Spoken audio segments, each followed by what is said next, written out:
Hello, it's good to see you. Today we are going to be making something super simple. This is something that anybody can make. If you've never baked anything before, you could totally do this. Now, I'm going to tell you what it's called, and don't curl your nose up at it yet. Just bear with me. It's a pineapple cheese casserole. Now, I know when I first heard of this, I said that sounds disgusting, and I would have never tried it, except see, I was at this family reunion, and I had a family member there that had made it, and it was apparently like her signature dish or something.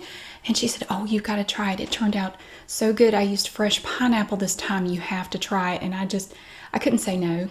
So she put some on a little plate for me, and I was just going to eat a little bit. It was so good. It's so incredibly good because you have the crunchy bits of Ritz cracker in there. You have the sweet pineapple with a little bit of sugar added, and then you have the tangy taste of that sharp cheddar cheese. It's wonderful. It's absolutely fabulous, and it's very quick and easy to make. There are not a lot of ingredients. In fact, you may have all this stuff already. Okay, so it's just called pineapple cheese casserole, and I will put this recipe in the description. This is from Southern Bite, and who's the author of this thing? I don't know. Somebody is. Stacy Little. Okay. You need pineapple chunks. Now, I went to Aldi this morning and they were out of the pineapple chunks, but they did have the tidbits, which is totally fine. It's just smaller pieces, but it's okay. It will work just fine. You can use crushed pineapple as well. It doesn't have to be the big pieces. You're going to need 2 of these 20-ounce cans, and you're going to save some of the juice as well. Not all of it, you just save some. You need a cup of sugar. So I got my little container of sugar here. You need a cup of that. 6 tablespoons of all-purpose flour. I have my Baker's Corner flour here from Aldi. And you need 2 cups of shredded sharp cheddar cheese, 1 sleeve of buttery round crackers. This, let's see, Stacy said she uses Ritz. It's going to be about 1 3/4 cup. Now today I'm going to be using Ritz crackers. These are from Aldi. Just the original buttery round crackers, just like the recipe says. So you're going to need a whole sleeve of these. And when you crush these up, it's going to make about 1 3/4 cup of crunched up crackers. And then you also need a 1/4 cup of unsalted butter, melted. And that's it. And I'm going to show you the steps. It is so simple. You're going to need a 2-quart casserole dish. Now, if you don't have a 2-quart, actually mine I think is 2 1/2 or 2 3/4. It's just not going to be as thick. That's all. You just spread it thin, so you don't have to go out and get anything special to bake this in. Basically, you're just going to mix everything together in a certain order, but it's really simple. And then you just put it in that dish and bake it. So I'm going to show you now how we're going to mix everything together. This is great because I get to use my new mixing bowls. Well, they're not new, they're vintage. I got them at an antique store. I have 4 of these, I believe. This is the largest one, and it's going to be perfect because in our recipe here it says that we need to take a large bowl and stir together the sugar, flour, and 6 tablespoons of the juice. Now we're going to add more in a minute, but that's where we start. So you got your sugar. Here's a cup of sugar. Put that in there. You need 6 tablespoons of flour. There's that. And then you need 6 tablespoons of the juice from the pineapple. So we'll pour that in there. There's that. Now we're going to mix that together. Let's see.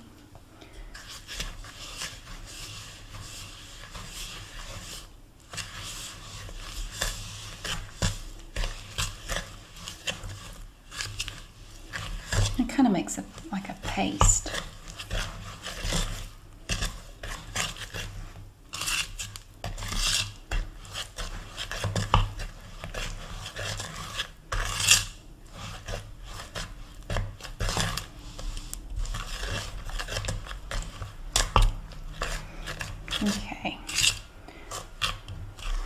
you have to drain the pineapple very well. Let's get that. So here we have these are two 20-ounce cans of pineapple. Now I had to get tidbits because they were out of the chunked pineapple. It doesn't matter. You can use whatever you want to. I do find that fresh pineapple is a bit sweeter than the canned, but it doesn't matter. And we're just going to pour that in there.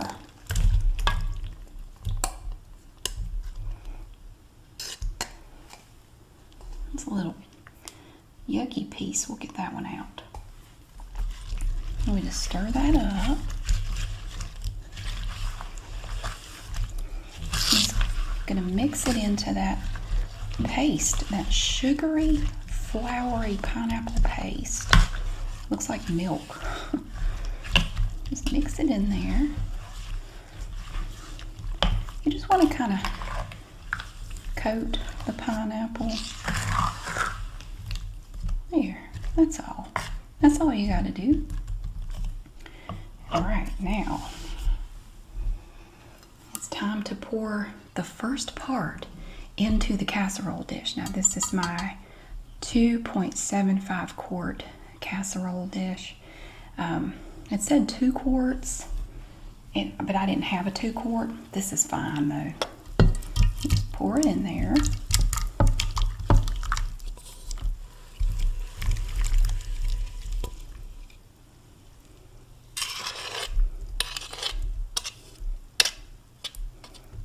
And get all that goodness in there. Okay. And you'll end up with a little mountain. You just kind of mush it down. Just kind of press it. You're just going to even it out.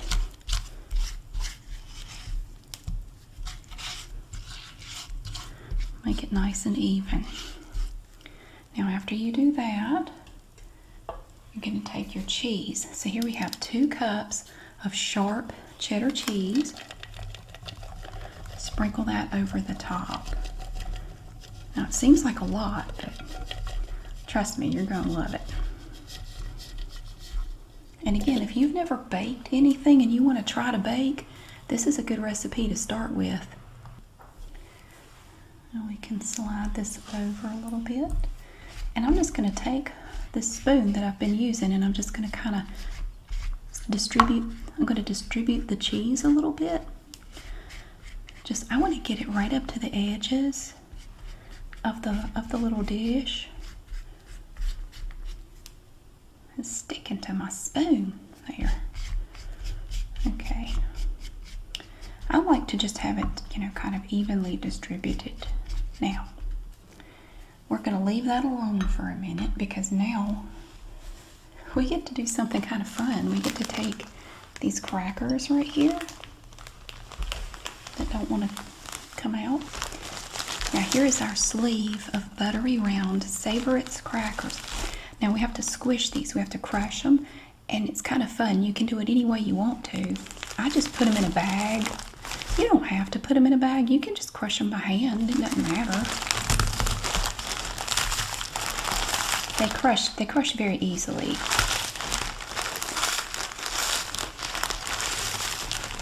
Now you can make these pieces as big or as small as you want. I like to leave a little bit. I don't want to completely pulverize the crackers.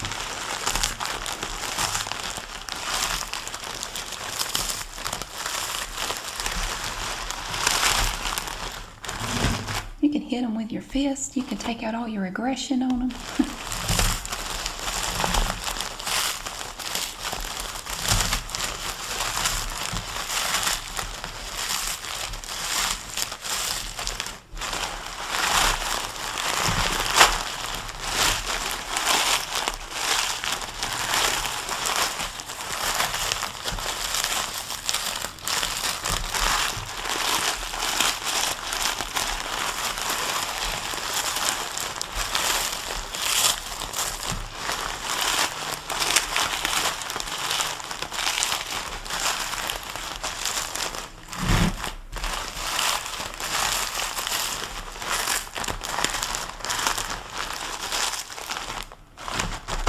Okay, I think that's good enough. And again, you can crush these up as small as you want. You can make them smaller. Now we're going to take these and our melted butter, which I have here. This is a half of a stick of melted butter. We're going to take a medium mixing bowl. Isn't that pretty? I got a whole set of these, and it's just a neat, it's a neat variety of colors. I love this green, sort of a yellowish green. Okay, it's not relevant. I just wanted to show off my bowls. Okay, now we're going to take these crackers. We're going to open this up. Make sure you seal this before you crush them because they'll go everywhere. And put the crackers in here.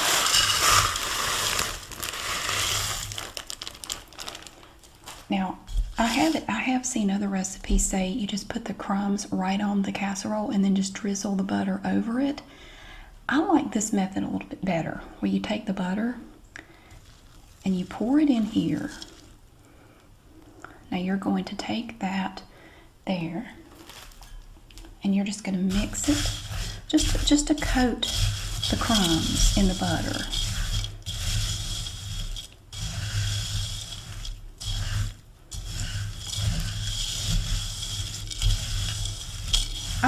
I do like this better because I think you get a better coating of the butter on the crumbs this way. I just think it works better. I have to tell you, this smells so good. You wouldn't think it would be that aromatic, but you can smell the butter in these crackers. It smells really good. Oh my goodness. Okay. Now after you've just kind of coated it like that, you're going to take your casserole dish. Now I forgot to mention, before I put anything in here, I coated the whole inside with a non-stick cooking spray. You can use any kind. I just happen to have this Carlini olive oil cooking spray, and I just coated it with that because it can stick a little bit if you don't spray it with something or use butter to coat it with, whichever. Now we're going to take these lovely crumbs. I never thought I'd describe crumbs as lovely, but these are lovely. They're not lovely in my car seat, in my car, all over the back seat, but they're wonderful here. Okay. There we go. I'm just going to scrape all that goodness out of the bowl. Look at that. Okay, and again, we're going to carefully spread it. We don't want to go crazy with it because it'll go flinging out of the bowl or the dish or whatever this thing is. You just take it and evenly spread it across the top of your casserole.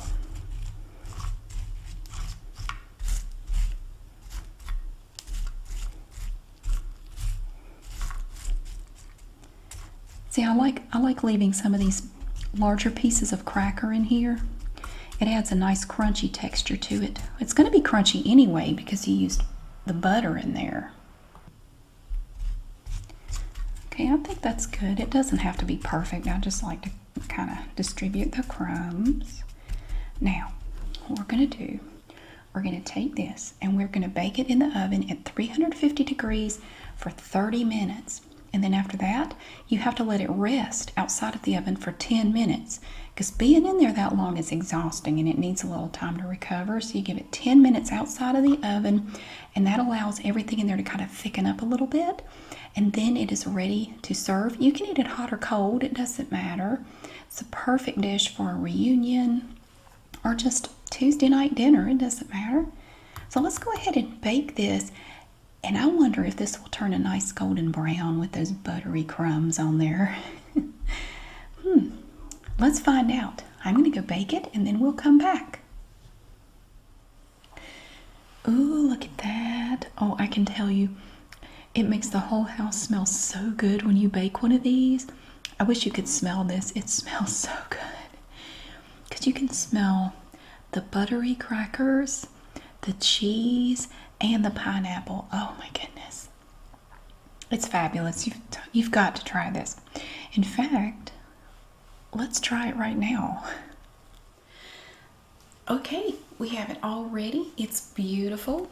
I let it rest for 10 minutes because I believe in rest. Before that, though, I meant to show you this before and I forgot. I went to Aldi this morning to get some pineapple, and they had these out. These were on the AOS, the Isle of Shame. You can get these cool little daffodils. It's a mix of a large flowering mix of daffodils. You get 25 bulbs in here, and this was only $4.99 for all of these daffodils, and they show on the back when to plant the bulbs depending on where you live in the United States. Yeah, that's not bad. I have a little area right out here that I planted some bulbs in last year, some daffodils. I think a mole or something ate some of them, because they and squirrels too. Squirrels will dig them up and eat them. But I wanted to plant some more, and I figured 25 of these for $5 was a great deal. And they had some others too. They had crocus bulbs and some, I can't remember what the others were, but they had daffodils and crocuses. So if you're interested in that. And I always have to show off my vintage mixing bowls. Isn't that pretty? Look at that. Look at that variety of colors. 1, 2, 3, 4, and they just nest together perfectly. I'm very proud of my little mixing bowls. I thought that was a nice deal there from the antique store. So now we're going to try the cheesy pineapple casserole. I'm going to get some here. Now it never gets super firm. It's always a little bit mushy. You just kind of scoop it out. Look at that. Oh, it's still steaming, still hot. Very nice. So you see you have the nice little flaky crust on here, and the cheese and the pineapple. It's hot. I let it rest a little bit, but not too much. Oh my God, it's so good. It's the perfect combination of crunchy, sweet, and salty. It's absolutely perfect. I mean,